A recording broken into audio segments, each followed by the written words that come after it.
So I've mentioned it on a couple of my previous videos, but something I really want to find out more about with regards to Australia and Australian history is the Aboriginal history of Australia. I think it's a very fascinating topic. It's something I really know nothing about at all, and I think it's something that's quite unique to Australia as well. So yeah, I really want to find out more, and people have been giving me a lot of suggestions and recommendations for videos to find out more, so thank you very much for that. One of them that really caught my eye was this one. It's called Ask Us Anything, Aboriginal and Torres Strait Islander people. So I thought this would be quite a cool one, because it's like, rather than just find out like about the history itself, it's really hearing from the people themselves and their thoughts and their opinions. And yeah, I think this could be quite an interesting one to watch, so we can watch this and see how it goes. Let's check it out. How good are you at throwing a boomerang? Such a stereotypical question. Is a boomerang from Aboriginal people actually? When was the last time you encountered casual racism? Every bloody Uber. Where you from? You know, and I'm just like, I'm Aboriginal. And they're like, but you don't look Aboriginal. And then I'm straight up like, we didn't look racist till you said that. And they're like, okay, sorry, I'm just gonna drive. Why is dancing so important in Indigenous ceremonies? What happens if you're a bad dancer? Wouldn't know.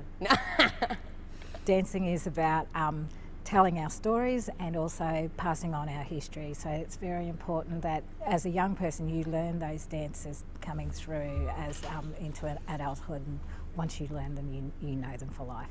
There's no such thing as a bad dancer. Indigenous ceremonial dance is about the ceremony, it's not a performance.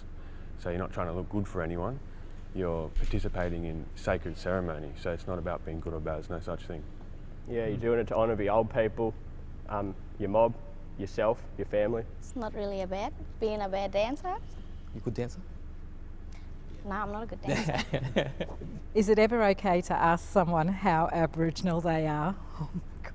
I get this all the time. Short answer means no. Can I just answer it flatly, straight? No, it's never okay to ask somebody how Aboriginal they are. It's it's very offensive to ask that question. If you look at our history, there's a reason why people aren't 100% Aboriginal, and that's really heartbreaking. It doesn't matter what colour of skin or anything like that. And that's another stereotype. You have to be black to be like dark, to be Aboriginal. Yeah.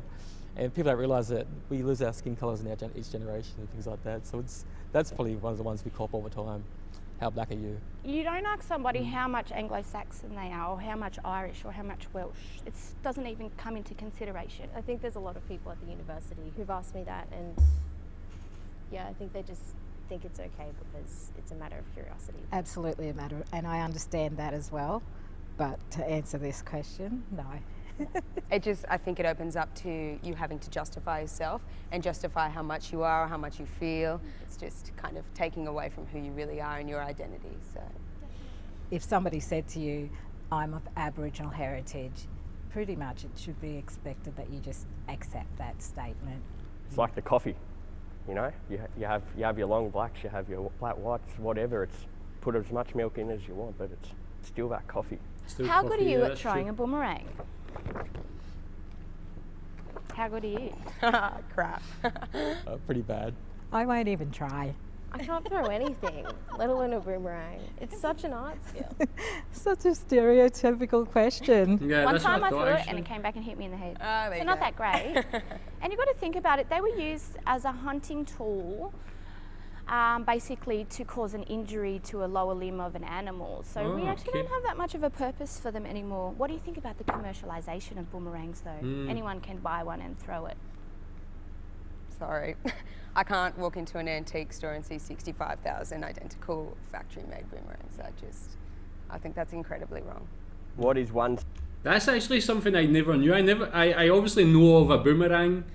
I never actually thought about its origins being from Aboriginal people and also being used as a weapon to hit people's ankles.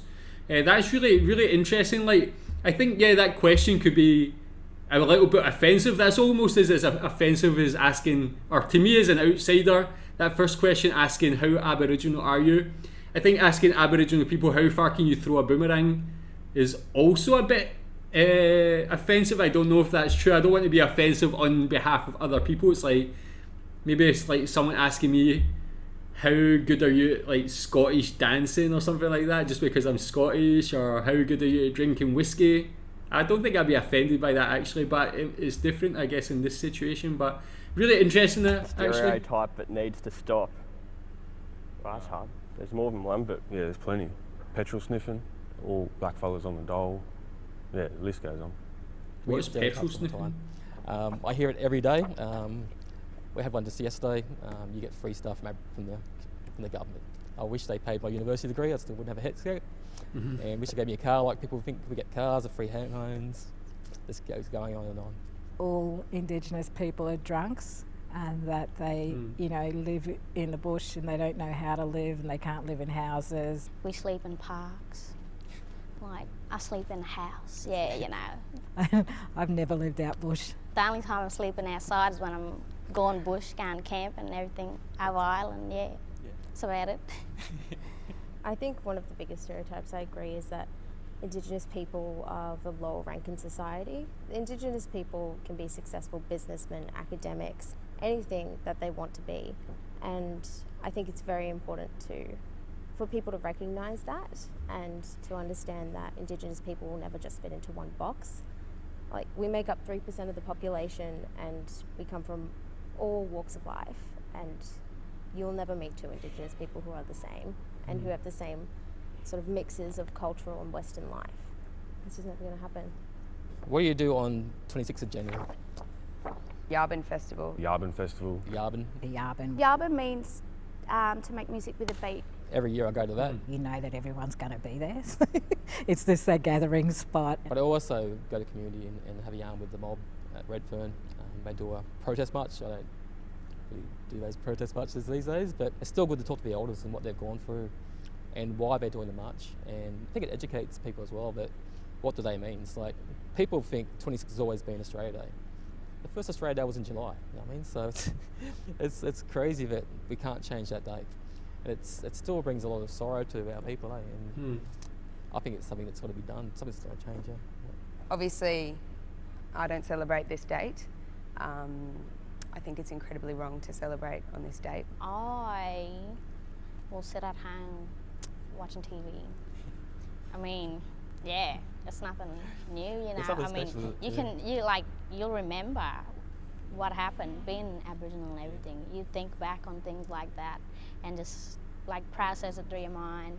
People who march, it's awesome, and it's great that they're willing to stand up for what they think should be changed, and they're happy to show their support that way.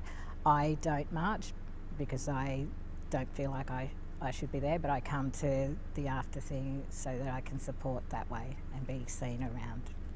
I had quite a few debates with my friends about this year, actually. I don't do anything. I haven't really been to many protests because I don't think that violence or yelling is the way to resolve things. But at the same time, I'm not going to go out and celebrate. But we should change the date. 100%. Is it the dreaming or dream So tell me more about that. That's an interesting subject. So is it time? Australia Day is on that day, but the Aboriginal people protest? If I maybe picked that up wrong. So tell me more about that and what goes on that day. But we should change the date. 100%. Is it the dreaming or dream time? Do all Aboriginal people believe in the same thing? And what's the deal with the snake? What's the deal with Kinyaha? Kinyaha. Our ancestors, we say, exist in the dreaming, but these are our dream time stories. The snake, collectively in history, is the oldest known religious relic. Cultures all around the world have a connection to a creation serpent, which is what the rainbow serpent is for us. Slithering through the land, creating the land masses and rivers. No, not all Indigenous people maintain the same beliefs. There are a lot of Christian Indigenous people, agnostic, Catholic, Buddhist. My family's Catholic, and that just happens when you're living in such a multicultural country. What's the one thing about Indigenous people or culture that others can't seem to understand? One. I can't pick one. Because say a lot about this one. Well, there's a lot that people don't understand. That's why we're here. I think the most annoying thing for me is the what percentage are you question. If there's anything I could ask people to stop asking, it's that. Friends of mine always talk to me, and I've grown up very middle class white Australian, so from 10 years old I went to a school where I was the only Indigenous child, and I went right through high school. And even now as an older person, a big thing that my friends ask me is like, why don't we know about these Indigenous things, these Aboriginal stories, or why aren't they shared, or why aren't things marked? And it's pretty much, because there's stories in our lives that we don't have to share because they're our own stories, and makes the story a little more watered down once we share it with people, because then people share it on, it changes its meaning. Our connection to the land. We don't own any land, which a lot of people misunderstand. We're with the land, we're one with the land, there's no ownership in our old ways. Yeah, and with that you get so attached to it, like I come from footy circles and everyone blows up every now and then because certain people get homesick and want to go home and they don't understand it, but it's incredibly hard to be taken off the land. As an example from where I'm from, there's a particular type of fish that you can peel its stomach out and splay it open, and it shows the root system that fish's eggs were actually laid on, which then has implanted into that animal's lining of its gut. That is the type of connection and strength that our people have for the natural environment, and that's what I feel like mining companies and these big entities that want to pillage the land for their own benefit aren't really understanding. And Indigenous people around the globe, in particular in Canada as well, have that understanding that we need to think forward for those next generations. It's not about our needs or our children's needs. We've got to think beyond that. Because our culture is the oldest living bone in the world. People don't understand how long we've been on this earth, how our stories were told in the past, what happened to us as well, our culture. We've got no language back home where I'm from. It's only 2 hours north from here and there's no language. And I know that myself and other people in the community are actually trying to bring that back and trying to bring our language back. If you look at the language map, you've probably all seen that. You'll see that out of that, there's not many that's still active. I'm not sure if you guys speak traditional language up there or anything? My mother's country is Palm Island, so that was one of the main settlements and everything where they sent everybody as punishment, and yeah. Since then, culture has been lost. I'm so inspired by the strength and resilience of such a people. And that's one thing I would love for all of Australia to be able to see, how incredible and rich this culture is.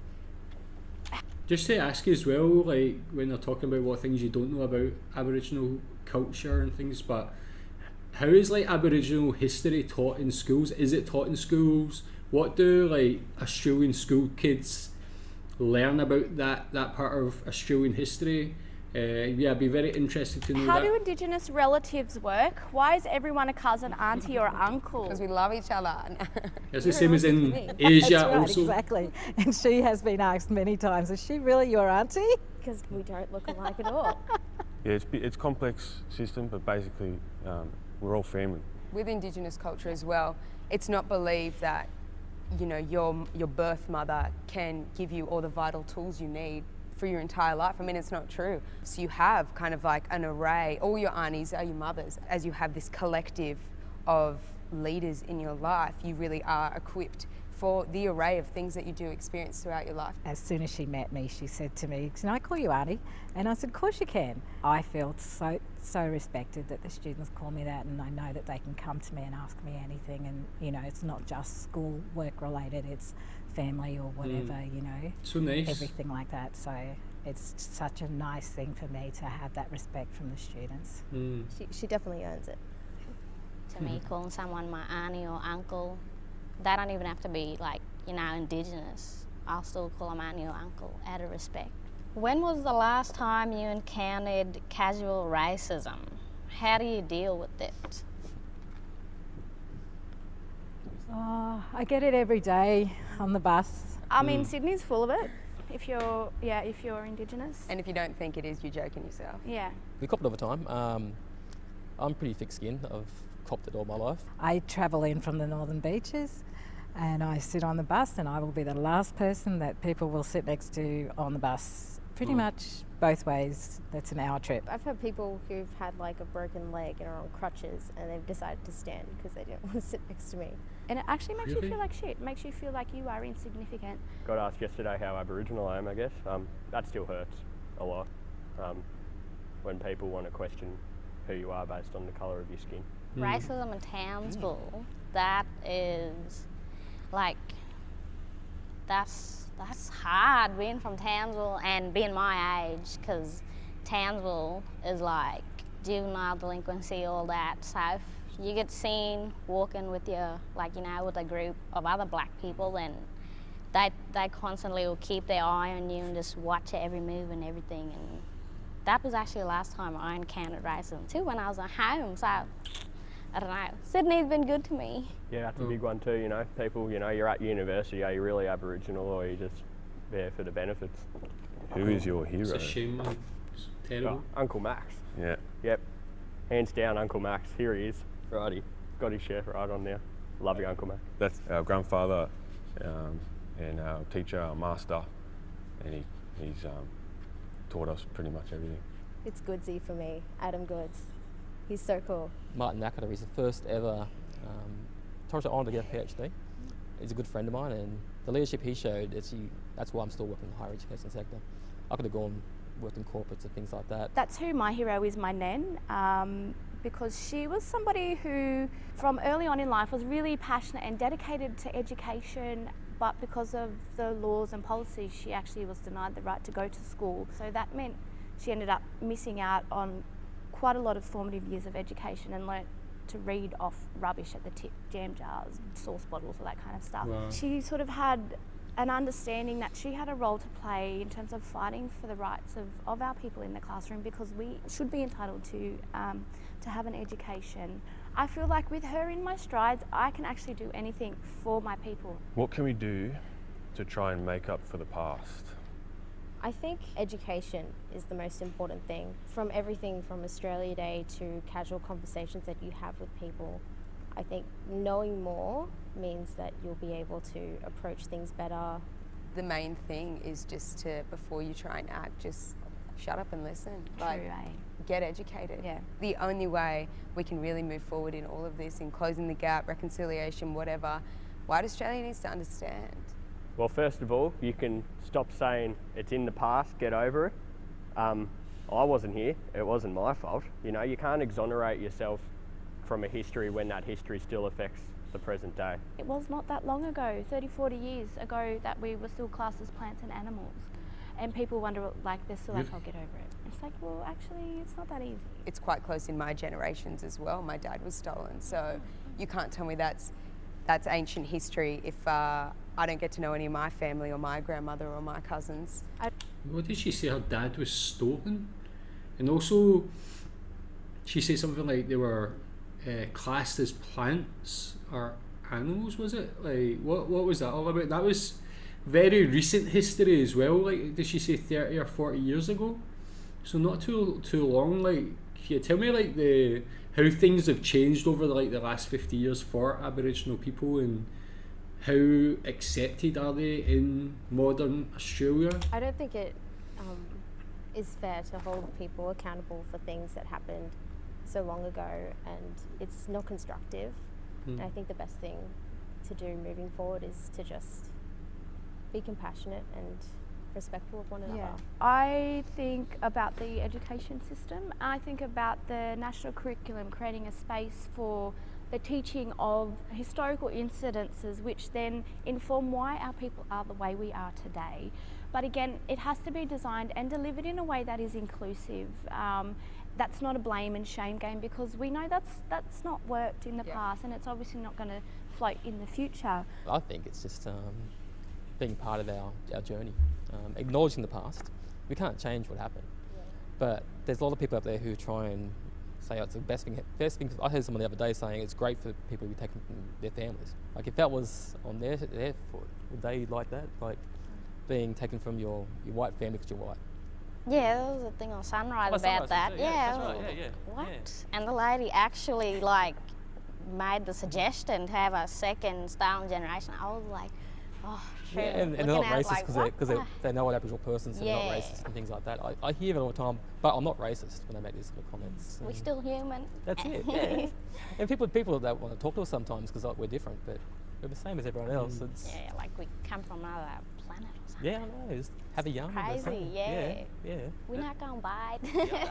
What obstacles stand between Indigenous kids and higher education? Well, a lot. Getting the big question. Gosh, where do I start? White privilege. There's still a little bit of, like, the students will go to school and they're not given enough information about the services that are provided within universities or even that government provide for them at school to do better. The further out you go into the more remote places, the harder it gets. The less resources that are dedicated, the less time given, they're forgotten.